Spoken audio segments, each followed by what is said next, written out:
2026 সালের এসএসসি পরীক্ষার্থীরা আসসালামু আলাইকুম। স্বাগতম জানাচ্ছি বাংলাদেশ শিক্ষা বার্তার নতুন একটি ভিডিওতে। আজকে 2026 সালের এসএসসি পরীক্ষার্থীদের খুবই কমন একটি প্রশ্ন নিয়ে আলোচনা করব। সেটি হচ্ছে যে তোমরা অনেকেই জানতে চাইছো যে তোমাদের এমসিকিউ 7টা 8টা বা 9টা হলে তোমরা পাস করবা কিনা বা তোমাদের পাস করিয়ে দেওয়া হবে কিনা, সেই বিষয়টি সম্পর্কে টোটাল তথ্য তোমাদের থাকবে এবং টিচাররা 2-1 নাম্বার বাড়িয়ে দিয়ে তোমাদের পাস করিয়ে দেয় কিনা সেই বিষয়টি সম্পর্কেও পূর্ণাঙ্গ আলোচনা থাকবে।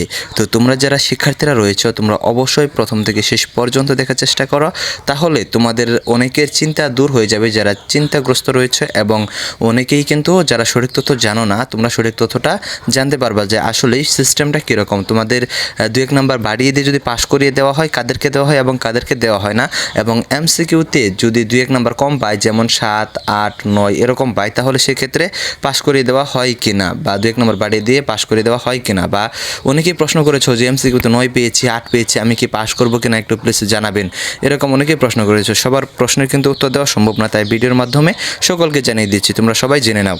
তো তোমরা যারা এখন আমাদের চ্যানেলটি সাবস্ক্রাইব করো নাই অবশ্যই শিক্ষা সম্পর্কিত সকল তথ্য, তোমাদের এসএসসি পরীক্ষার সকল আপডেট এবং পরীক্ষার পর রেজাল্ট এবং কলেজে ভর্তির A to Z ইনফরমেশনগুলো কিন্তু তোমরা আমাদের চ্যানেল থেকেই পেয়ে যাবা। কাজে অবশ্যই আমাদের চ্যানেলটি সাবস্ক্রাইব করে রাখো এবং পাশে থাকা বেল আইকনটি বাজিয়ে দিয়ে রাখো, যাতে নতুন ভিডিও আপলোড করার সাথে সাথেই সেটি তোমাদের নোটিফিকেশনে চলে যায় এবং তোমরা সাথে সাথেই দেখে নিতে পারো। সো আসো আমরা মূল বিষয়ে চলে আসি। তো দেখো, মূল বিষয়টা হচ্ছে যে তোমাদের 6, 7 বা 8 যদি তোমরা পাও এমসিকিউতে সেক্ষেত্রে তোমাদের পাস করে দেওয়া হবে কিনা। তো আসল কথা বলে নিই যে তোমাদের পাস করে দেওয়া হবে কোথায়। তোমরা অনেকেই জানো যে তোমাদের পাস করে দেওয়া হবে 2-3 নাম্বার বাড়িয়ে দিয়ে, এটা অনেকেই শুনেছ, কিন্তু কোথায় পাস করে দেওয়া হবে সেই বিষয়টি বলি। দেখো, এমসিকিউ এবং সিকিউ দুইটা কিন্তু আলাদাভাবে তোমাদের পাস করতে হয়। তো এমসিকিউতে কিন্তু তোমাকে যদি 30 নাম্বারের এমসিকিউ থাকে সেখানে কিন্তু পাস হচ্ছে তোমার 10-এ, এবং যদি 25 নাম্বারের এমসিকিউ থাকে সেখানে পাস নাম্বার হচ্ছে 8-এ।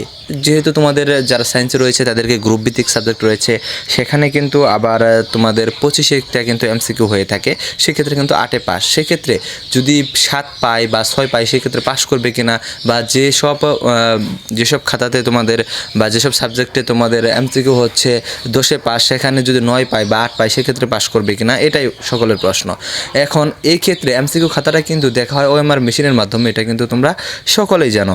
কিন্তু তোমাদের যে লিখিত খাতাটা রয়েছে সেখানে যদি তোমরা 2-1 কম পাও, যেমন গণিত খাতা, তারপরে তোমাদের ইংরেজি খাতা, বাংলা খাতা, এগুলো লিখিত খাতা যেটা রয়েছে সেখানে অনেকের খারাপ হয়েছে, অনেকে নাম্বার কম পাবা বলে মনে করছো। তো সেখানে যদি তোমরা কম পাও তাহলে সেক্ষেত্রে কিন্তু দেখা যাবে যে তোমাদের রেজাল্টটা কিন্তু তোমাদের পাস হয়ে যেতে পারে। কিসের জন্য? কোনো টিচারই কিন্তু চাবে না যে তুমি 2-1 নাম্বারের জন্য ফেল করো, 2-1 নাম্বারের জন্য তোমার রেজাল্ট খারাপ হোক, একটা বছর তোমার জীবন থেকে হারিয়ে যাক, এটা কোনো টিচারই চাবে না। তারা মানবিকতার দিক থেকে কিন্তু তোমাদের অবশ্যই 2-1 নাম্বার বাড়িয়ে দিয়ে পাস করিয়ে দিবে।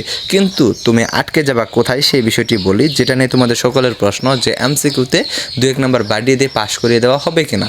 তো এমসিকিউ খাতাটা কিন্তু দেখা হয় ওএমআর মেশিনের মাধ্যমে, সেখানে কিন্তু তোমাকে একটা নাম্বার বাড়িয়ে দিয়েও কিন্তু পাস করিয়ে দেওয়ার কোনো সুযোগ নেই, তোমাকে পাস করিয়ে দেওয়া হবে না, কারণ এটা মেশিনে যেহেতু খাতা দেখে থাকে সেক্ষেত্রে তুমি কীভাবে পাস করবা, তোমাকে পাস করিয়ে দেওয়ার তো কোনো সুযোগ থাকছেই না। কারণ যদি কোনো টিচারে দেখতো সেক্ষেত্রে হয়তো বা তুমি যদি 8 পাইতা, 9-এর মধ্যে 10-এর মধ্যে যদি 9 পাইতা বা 8-এর মধ্যে যদি 7 পাইতা, সেক্ষেত্রে কিন্তু তোমাকে একটা নাম্বার বাড়িয়ে দিয়ে অবশ্যই কিন্তু পাস করিয়ে দেওয়ার চেষ্টা করতো।